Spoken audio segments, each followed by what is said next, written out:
अब तू देख सीता, मैं तुम्हारा क्या हाल करती हूँ। ऐसा बोलकर गीता घर वापस आ जाती है और आकर अपनी बहन से कहती है, दीदी, आप तो मेरी बड़ी बहन हो ना।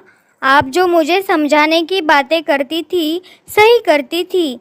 मुझे पापा को इतना परेशान नहीं करना चाहिए था, लेकिन अब मैं सुधरना चाहती हूँ, तुम्हारी जैसी बनना चाहती हूँ। क्या तुम मुझे माफ़ करोगी दीदी? हाँ हाँ गीता, ज़रूर। आखिर तुम मेरी छोटी बहन हो। तुम्हें तुम्हारी गलती समझ में आई, यही बहुत है। चलो अब तुम खाना खा लो, तुमने सुबह से कुछ नहीं खाया है।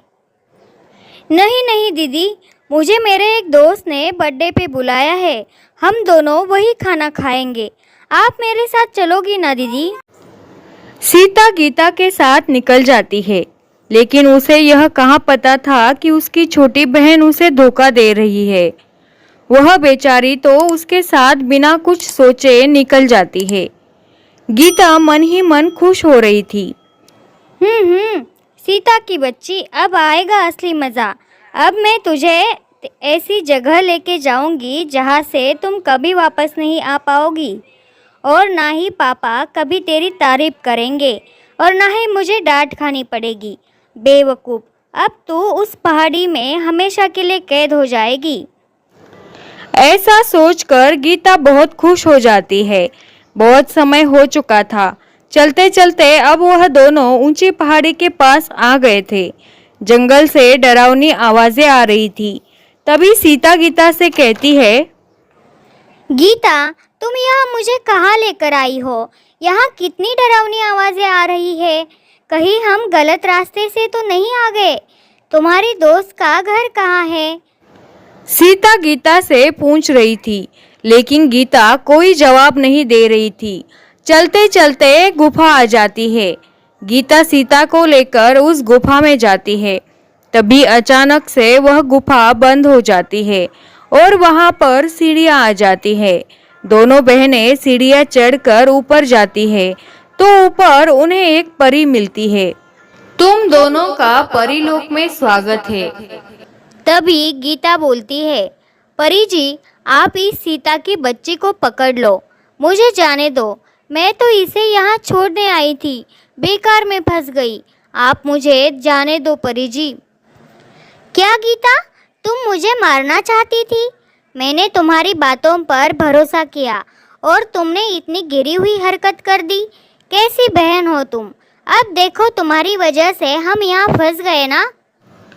डरो मत, तुम यहाँ से घर जा सकती हो। यह दो सोने और चांदी की फ्रॉक है। अगर तुम सोने की फ्रॉक का रास्ता चुनोगे तो तुम सिर्फ घर जा पाओगे, और अगर तुम चांदी का फ्रॉक का रास्ता चुनोगे तो तुम्हें सोना, चांदी, पैसे मिल जाएंगे। अब तुम तय कर लो, तुम्हें कौन से रास्ते से जाना है। परी जी, मैं तो जादुई चांदी की फ्रॉक के रास्ते से जाऊंगी और बहुत सारा सोना पैसा इकट्ठा करके अपने दोस्तों के साथ पार्टी करूंगी। परी जी, मुझे कुछ नहीं चाहिए, मुझे तो बस मेरे पापा चाहिए। उन्होंने मुझे पाल पोस कर बड़ा किया है, वही मेरी सारी धन दौलत है। मैं तो सोने के फ्रॉक के रास्ते से जाऊंगी। ठीक है, ठीक है, तुम दोनों के रास्ते खुल चुके हैं, तुम दोनों जा सकते हो। सीता सोने की फ्रॉक के रास्ते से जाकर अपने घर पहुंच जाती है और गीता चांदी की फ्रॉक के रास्ते से जाती है तो उसे सोना चांदी नजर आता है। वह देखकर वह बड़ी खुश हो जाती है और बोलती है, अब तो मैं यह सोना चांदी लेकर बहुत मज़े करूंगी। और एक पागल मेरी बहन सोने की फ्रॉक का रास्ता चुनकर चली गई गरीबों वाली जिंदगी जीने। ऐसा सोचकर गीता सीढ़ी चढ़ रही थी और मन ही मन खुश हो रही थी।